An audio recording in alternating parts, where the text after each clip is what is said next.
So, of course, one of the things we loved the most in the military is making up acronyms. Sometimes the acronyms for acronyms.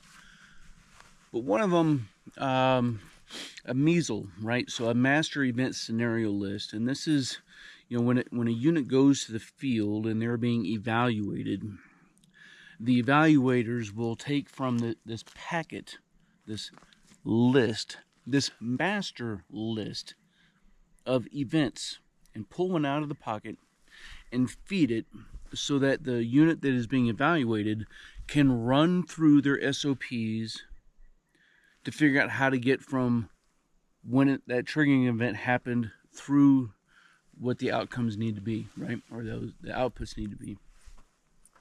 And I think this is kind of a good thing to push our minds through, right? Let's create our own master event scenario list. Too many times, I think, as people think about and contemplate all of the big what ifs and the major conspiracy theories and all of the doomsday apocalyptic crap, we do so to such a degree that we don't go from now to then. We start with a post event, right? A post triggering event happening that could not, the likelihood of happening right now is extremely slim to nil.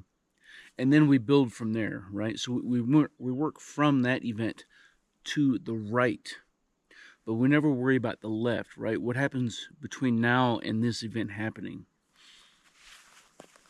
What are some of those things that need to happen? And I think ultimately, if we step back and we say, what are some of these scenarios that we should be working through?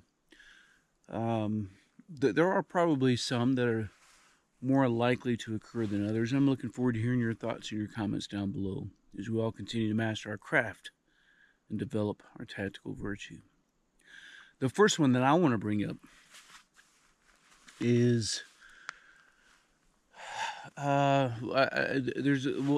do two in this video, right? I have a couple on my mind, and the more that we get generated down below, the more we'll be able to have a good quality conversation about this. The first one is some sort of martial law existing, right? So beyond the state that the law is enforced right now, something that it is of a much higher state. Maybe it's involvement of including National Guard, right? Military, it would take a lot more for that to happen. But let's begin closer to home, right? Closer to the now, right? What is likely now to happen? Well, as I saw after our storms in the southeast, we saw local law enforcement, so sheriff's department and police departments, controlling the ins and outs of communities, right? If you don't belong here, if you're just out here to take pictures, then you're not welcome. You can't come, right? Whatever the case is. And as generally happened, people complied, right? If there was a sheriff sitting on the off-ramp, stopping vehicles from getting off the interstate or the highway, and they ask you where you're going, and you look, act, or sound like you don't know the answer to those questions, or I'm just coming to render general aid, right? Well, they don't want folks out there getting hurt either, right? So they turn you around and tell you to go back to wherever the hell you came from. And people complied, right?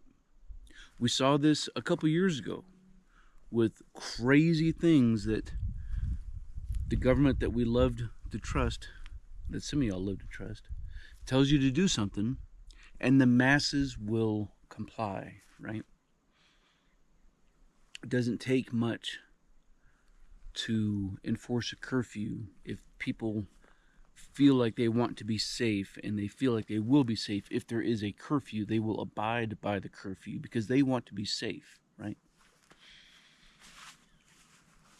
So it doesn't take much. A local police department can execute some of those things along with the sheriff's department. If For example, maybe events that were triggering an uptick was more than just an extreme natural disaster. Maybe it was something that was man-made that was happening, and there was a lot more civic unrest. Then maybe resources might get pulled into an area that may include the National Guard, right? This governor's first line of defense for something that is more catastrophic, if you will. It'll send the National Guard in to disrupt what is going on. Maybe some federal agencies get involved because they deem in their three-letter authoritarian-esque way of doing things that we need to get them involved. And when they do, locals are more likely to comply because they'll probably use words like terrorism and other related words in order to get the buy-in.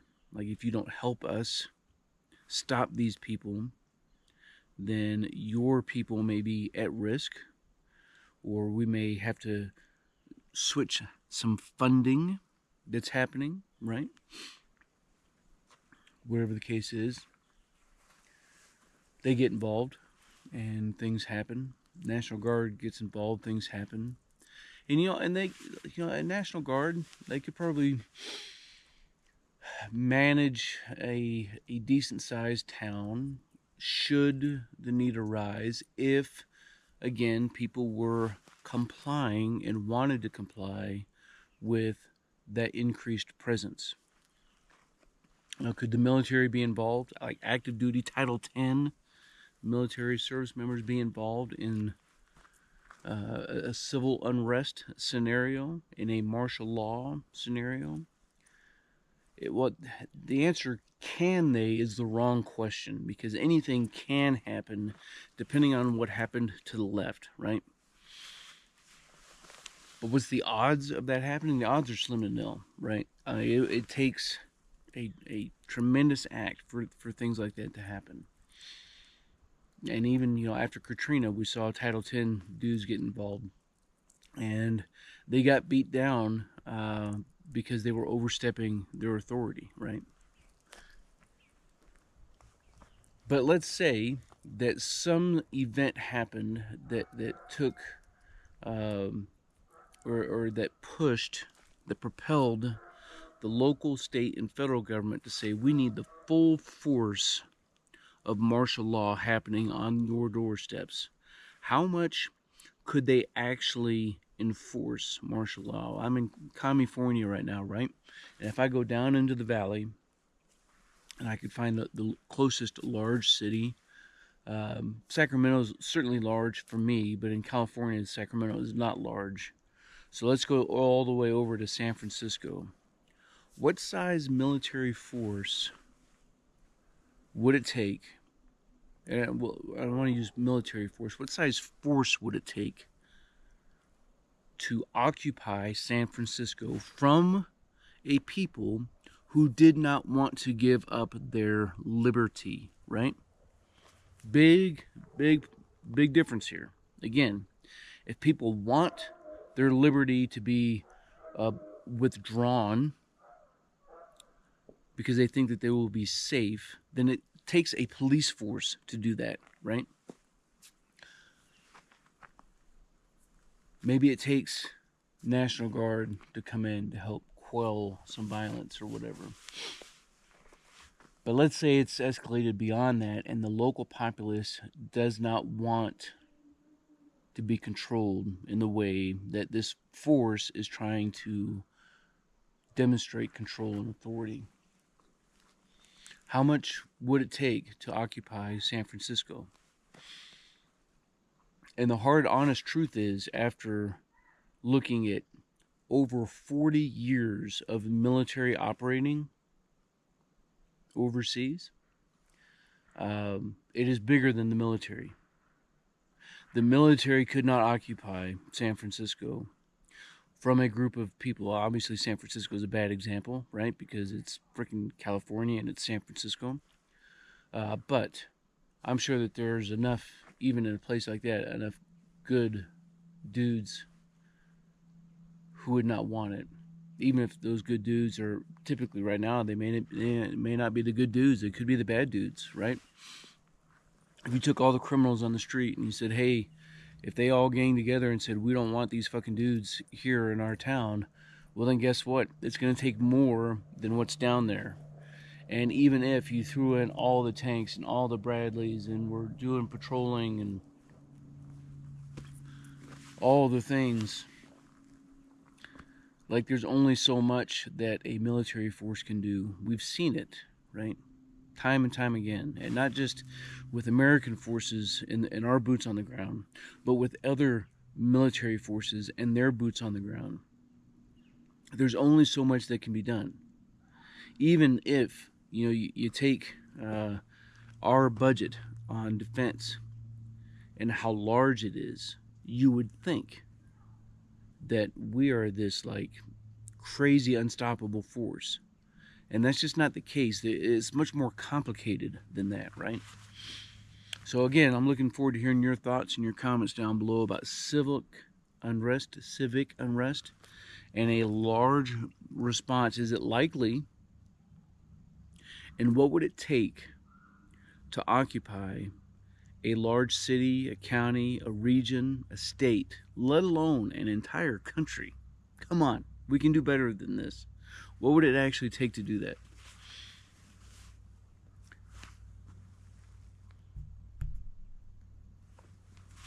And so the next scenario I have for you is a banking collapse, a banking issue. I think this needs to be on our master event scenario list, probably more than higher on the list than this first one, which would be some sort of martial law being ushered in, right?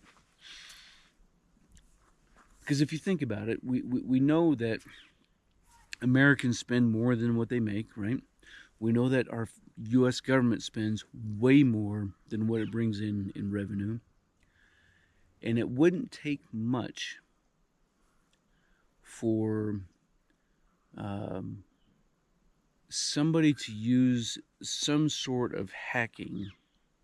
Maybe it's a malware that's created. Maybe it's some other means of getting in, manipulating data, and either erasing it, destroying it, or simply moving it from one account to another, right?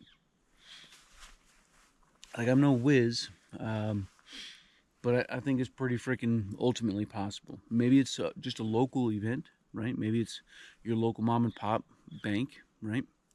That doesn't have near the security that a larger bank has.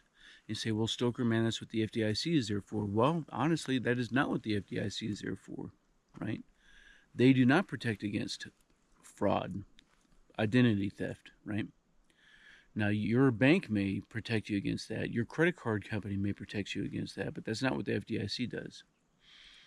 And we haven't seen this type of threat happen yet in a large scale.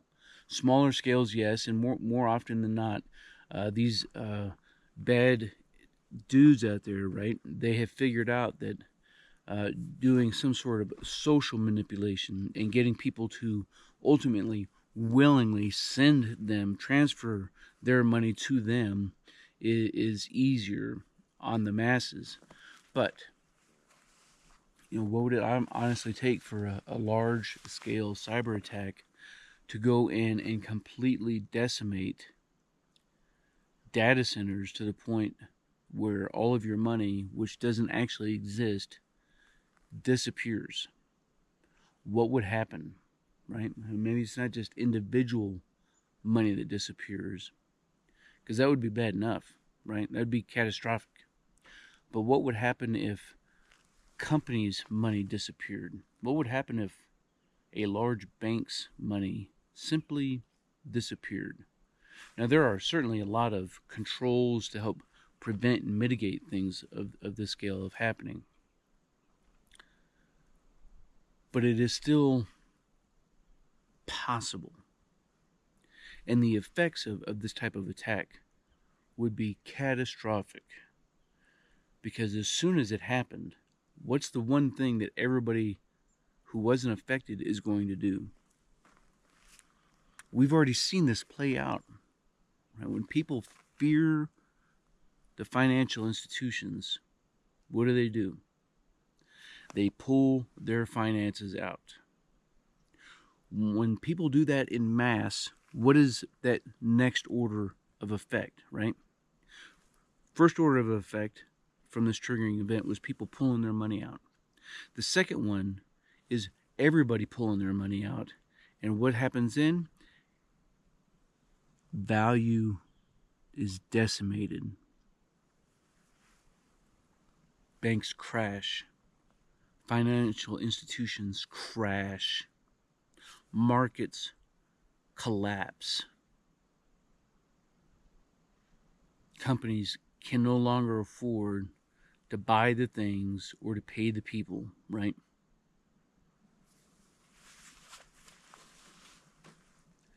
As far as I can tell, this is probably one of those master events that is unlikely, but has a higher probability than when compared to other ones. Like there's dudes out there worried about this ball in the sun out here, right? Spewing some stuff and taking out things like slim to nil compared to this type of cyber attack, as far as I can tell. Again, team, I'm looking forward to hearing your thoughts and your comments down below. What are some reasonable events that we should be planning and working against? What are some ones that are maybe outside the realm of reality, right?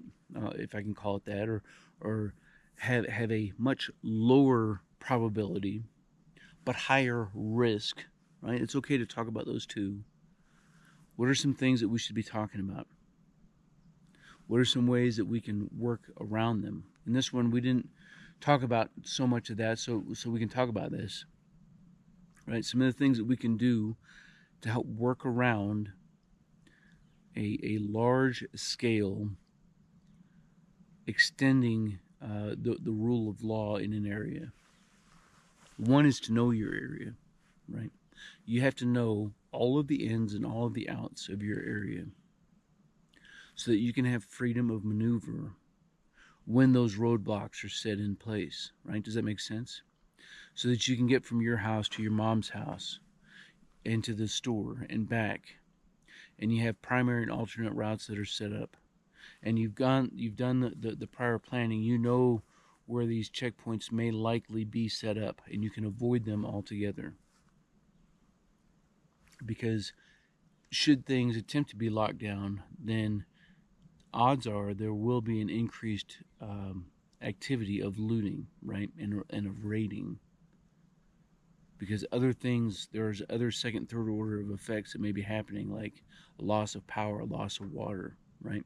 You do those, take out those two things, and people will crumble. They will willingly comply with the powers that be. We can be best prepared by not having to go out at all. So having a good stockpile set aside, right, can help you weather the storms as things turn into some sort of, or transition from normal to not normal, right? You have to be able to work through that transition period and not lose your freaking mind, right? There's other things that I'm looking forward to hearing your ideas about how do we deal with agencies exerting more control over a populace, right? Second one, second scenario of a financial issue. One is to having some redundancy off the get-go, right? Being less concerned or less tied to a banking or a financial institution is obviously huge. Most people need that to some degree. Most people can't go out and pay cash for homes, for vehicles, right? They live off of debt. But you need to understand and have some sort of buffering mechanism, right? You have a savings account that may be physical, right? Maybe you have some in this bank, some in this bank, and some in your house. Whatever it is that you want to do as far as having some diversity in your financial freedom is what you need to do. Again, being prepared to weather storms is huge, because when a storm hits, and it's a financial storm metaphorically, but it works oftentimes from a physical storm, whether it's natural or man-made. People begin to lose their minds, and so they go out and they start to buy all of the things because they're stupid, when they could have simply had an extended pantry system, right?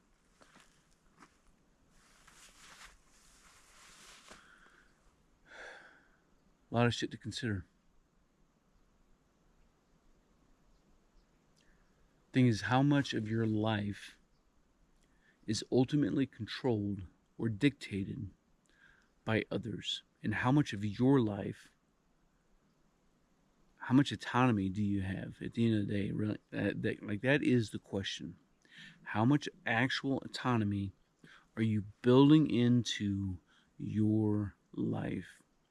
The more that you have, the more that you can weather these storms, right? But don't fool yourself. If you're out there thinking, well, I can weather any storm, you're full of shit. So quit drinking the Kool-Aid. And let's just have some good, hard, honest conversations about the kinds of storms that we can weather, and what are some good TTPs, right? Some good tactics, techniques, and procedures that we can use to help become even more self-reliant. Team, I appreciate you guys. Till then, you stay out there, you keep grinding, and you stay stoked.